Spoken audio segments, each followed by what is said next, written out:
Indo British advanced pain clinic నొప్పి మాయం surgery దూరం ఫర్ అపాయింట్మెంట్స్ 9155515563.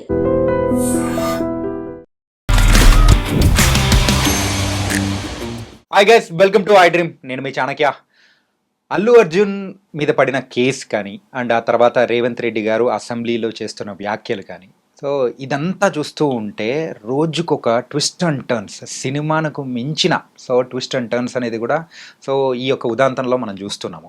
దీనికి ఎండ్ కార్డ్ పడేది ఎప్పుడా అని చెప్పేసి రాష్ట్ర ప్రజలే కాదు, అందరూ మన దేశంలో ఉన్న చాలామంది కూడా వెయిట్ చేస్తున్నారు. అసలు దీనికి ఎండ్ కార్డ్ ఎప్పుడు పడుతుంది, అసలు ఈ యొక్క ఉదాంతం అనేది ఇంకా ఎన్ని ట్విస్ట్ అండ్ టర్న్స్ తీసుకెళ్లే అవకాశం ఉంటుంది, మరి మెయిన్గా సినీ ఇండస్ట్రీ మీద, తెలుగు సినీ ఇండస్ట్రీ మీద దీని ప్రభావం ఎలా ఉండబోతుంది, వీటన్నిటి గురించి ఇప్పుడు మనతో మాట్లాడడానికి సీనియర్ జర్నలిస్ట్ అలాగే ఫిల్మ్ క్రిటిక్ అయిన భరద్వాజ్ గారు ఇప్పుడు మనతో పాటున్నారు.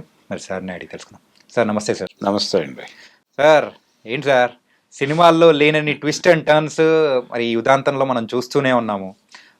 మొన్న అసెంబ్లీలో మాట్లాడిన తర్వాత మరి రేవంత్ రెడ్డి గారు మాట్లాడారు, మరి అల్లు అర్జున్ గారి మీద అన్న వెంటనే ఆ రోజు ఈవినింగే మరి ఇక్కడ ప్రెస్ మీట్ పెట్టి నా మీద లేలిపోలేట్ అన్ని చెప్తున్నారని చెప్పేసి అక్కడ అల్లు అర్జున్ గారు చెప్తూ ఉన్నారు.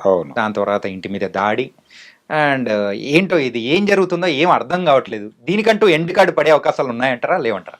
అంటే ఎండ్ కార్డు పడటానికి చాలా మంది ప్రయత్నం చేస్తున్నట్టుగా వినిపిస్తోంది.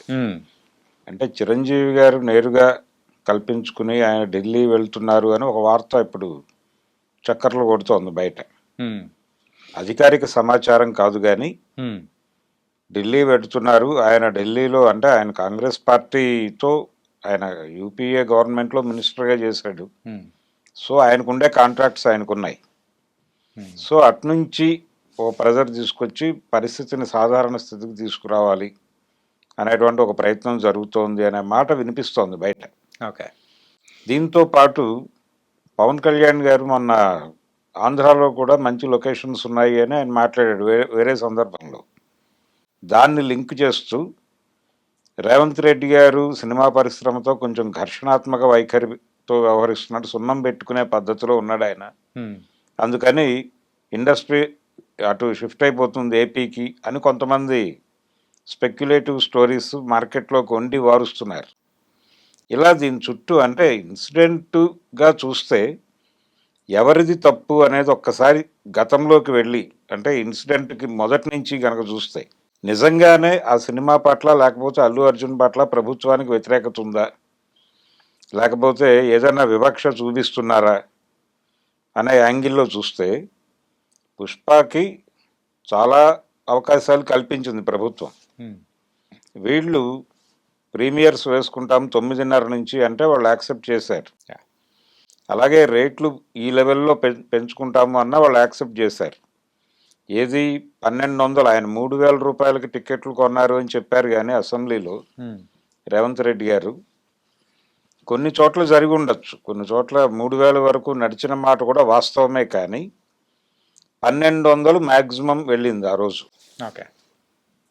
బహుశా ఆ థియేటర్లో అల్లు అర్జున్ వస్తున్నాడు అనేటువంటి దాన్ని కూడా మిక్స్ చేసి 3000 దాకా అమ్ముంటారేమో తెలియదు. ఆన్లైన్లో బుక్ చేసుకున్న వాళ్ళు మాత్రం 12-15 మధ్య నడిచింది. కొన్ని థియేటర్ల దగ్గర 2000కి వెళ్ళటము చూశాను నేను. సినిమా ఇంకా పర్మిషన్ రాకముందే 3000కి అమ్మిన థియేటర్లు కూడా చూశాను నేను. మనం మాట్లాడుకునేటప్పుడు కూడా మీరు మెన్షన్ చేశారు, అవును, ఒక్కొక్క టికెట్ 3000 తగ్గట్టు అమ్మారు అని. 3000కి అంటే తక్కువే అమ్మారు. కొంతమంది ఇంకా పర్మిషన్ రాలేదు అప్పటికి. ఓకే. పర్మిషన్ రాకముందే 3000కి కొంతమంది కొనేశారు. అంటే టికెట్లు హోల్డ్ చేశారు. ఈ ఫ్యామిలీ అలా చేసిందా అనేది డౌటే, కానీ సీఎం గారు అనేసాడు కాబట్టి యాక్సెప్ట్ చేద్దాం. ఆ లెవెల్కి టికెట్ల రేట్లు పెంచుకోవటానికి అవకాశం కల్పించారు. ప్రీమియర్స్ 9:30 నుంచి వేసుకోవడానికి అవకాశం కల్పించారు. అలాగే మొదటి వారం 10 రోజులు మల్టీప్లెక్స్లో 700కి, అలాగే సింగిల్ స్క్రీన్లో 350 రూపాయలకి అమ్ముకునే అవకాశం కల్పించారు. ఇంతకంటే అనుకూలంగా ఏ ప్రభుత్వాలు పనిచేస్తాయి? అలా పుష్ప పట్ల వాళ్ళు సానుకూలంగానే ఉన్నారు మొదట్లో.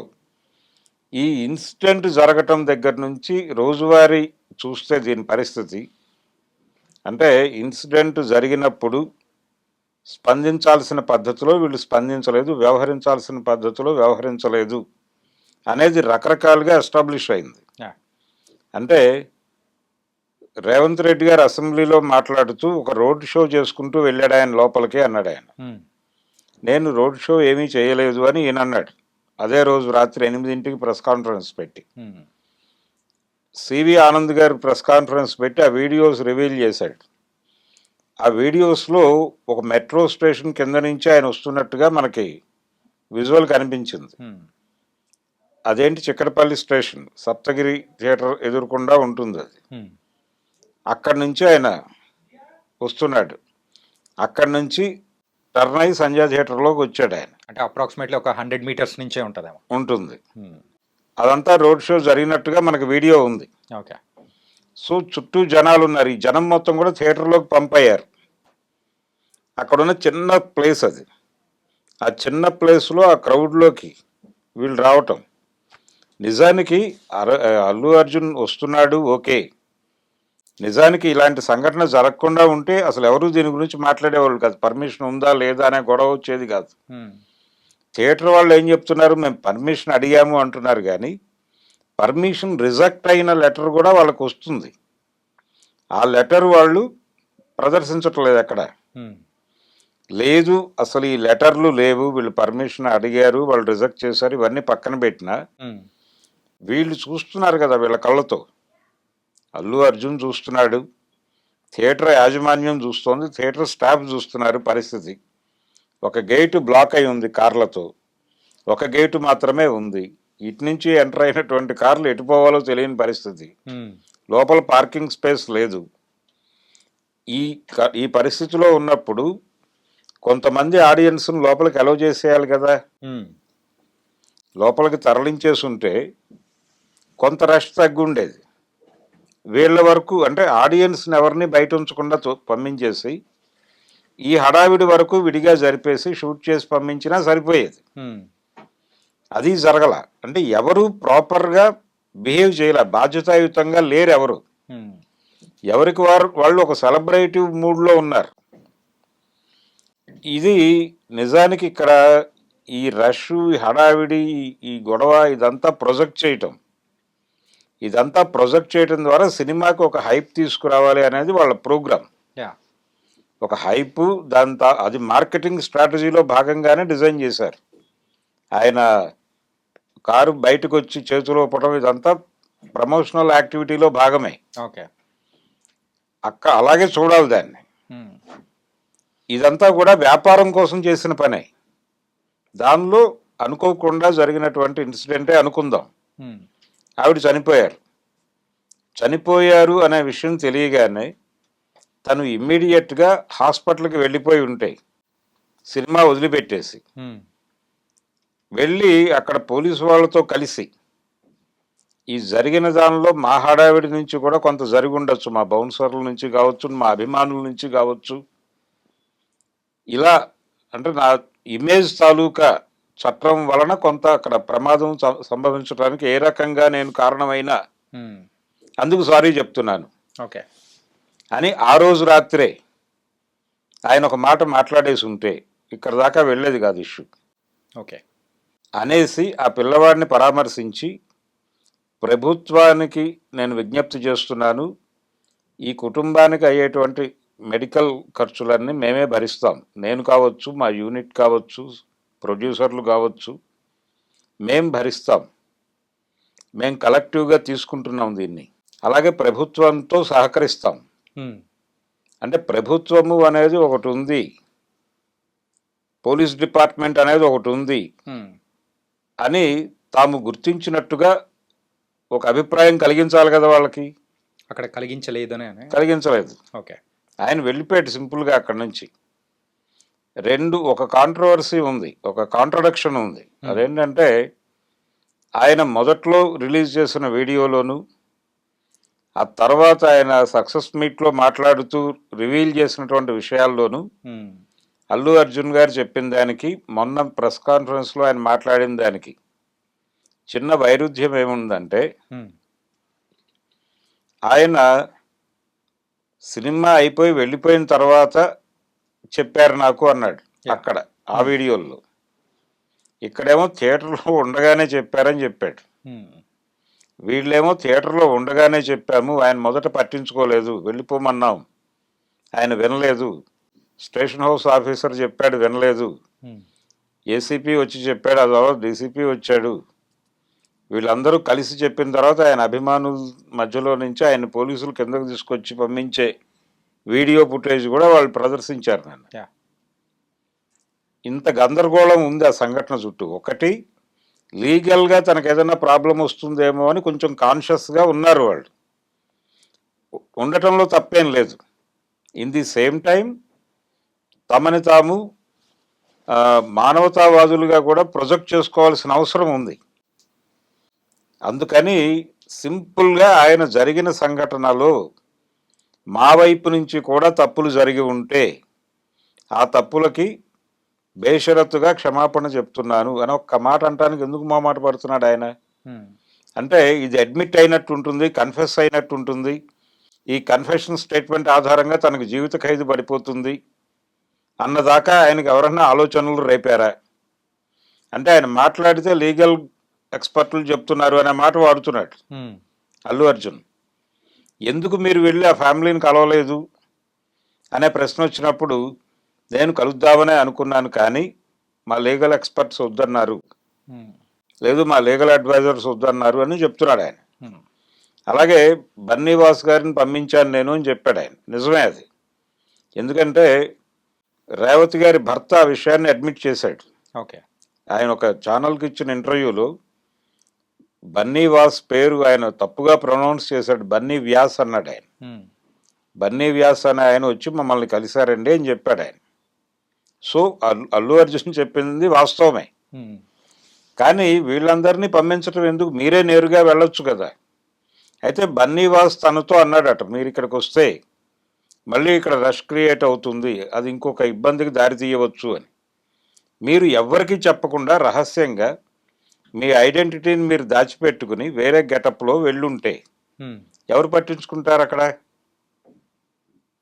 వెళ్ళి ఒకసారి పరామర్శించి వచ్చేయచ్చు కదా.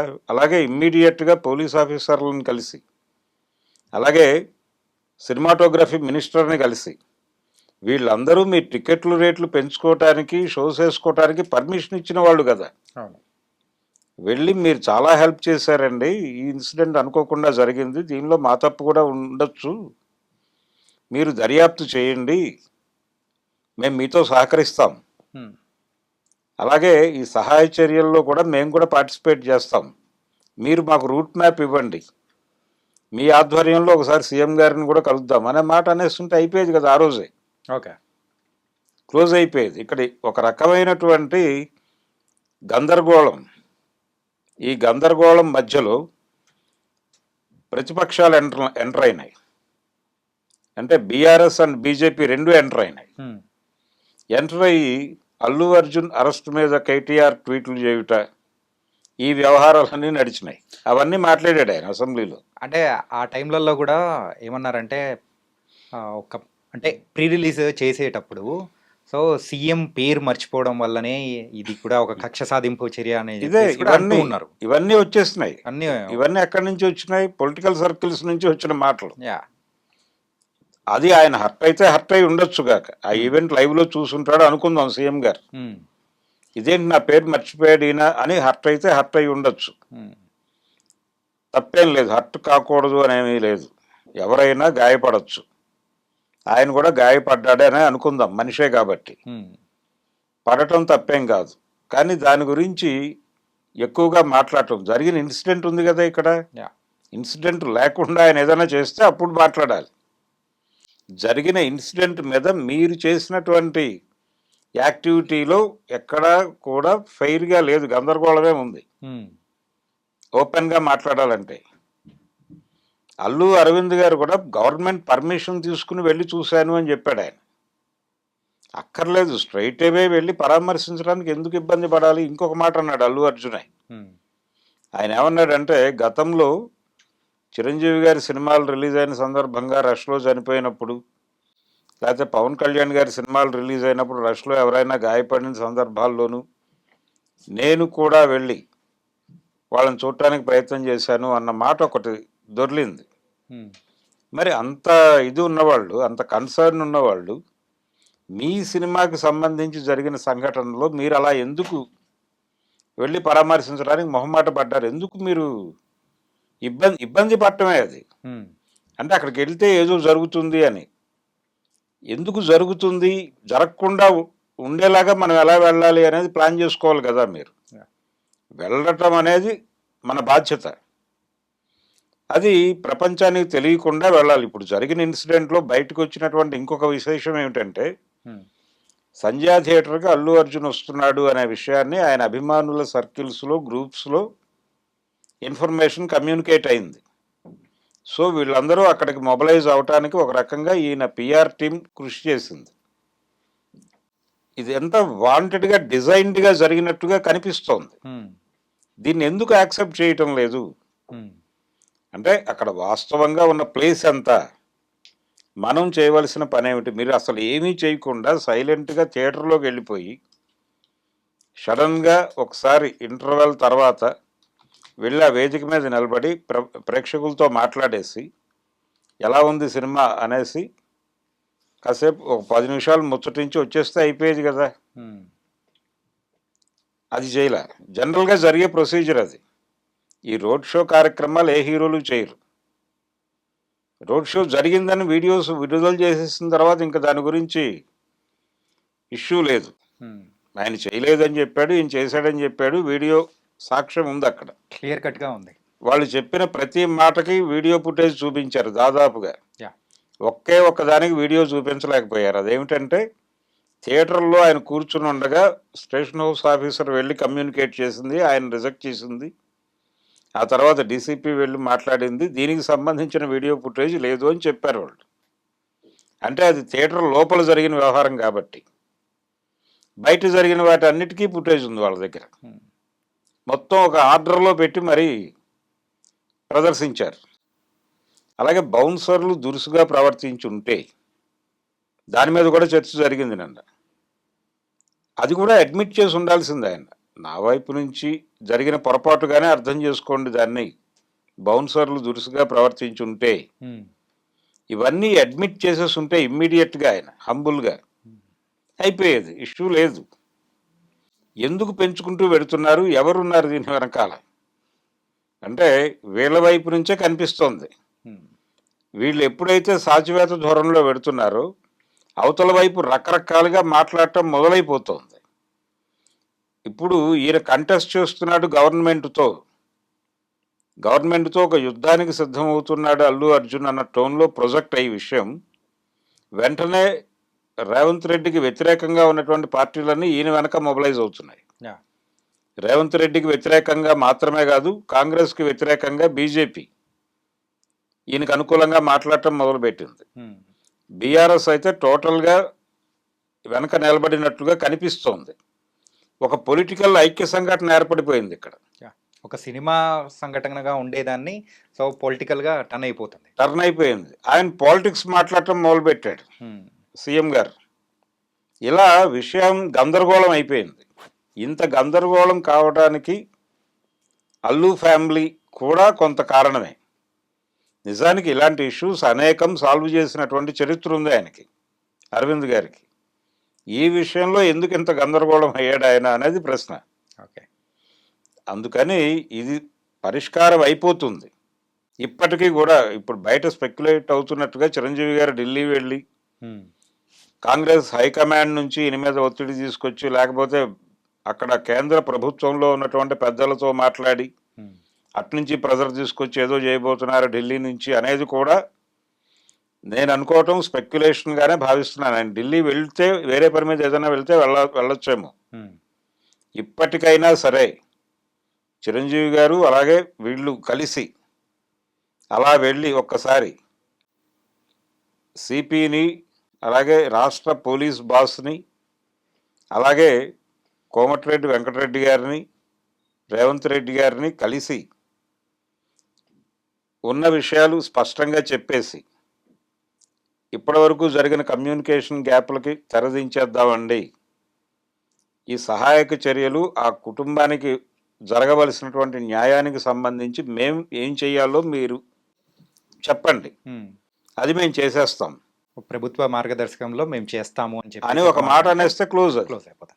Thank you so much sir. మరి ఈ యొక్క ఇష్యూకి ఎండ్ కార్డ్ ఎలా పడుతుంది అనే దాని గురించి సో మీ సైడ్ నుంచి ఒక ఆన్సర్ అనేది కూడా వచ్చింది. ఇది కూడా one of the type of answer. So తొందరగా ఈ ఇష్యూకి ఎండ్ కార్డ్ పడాలని కూడా కోరుకున్నాం. Thank you so much. Thank you.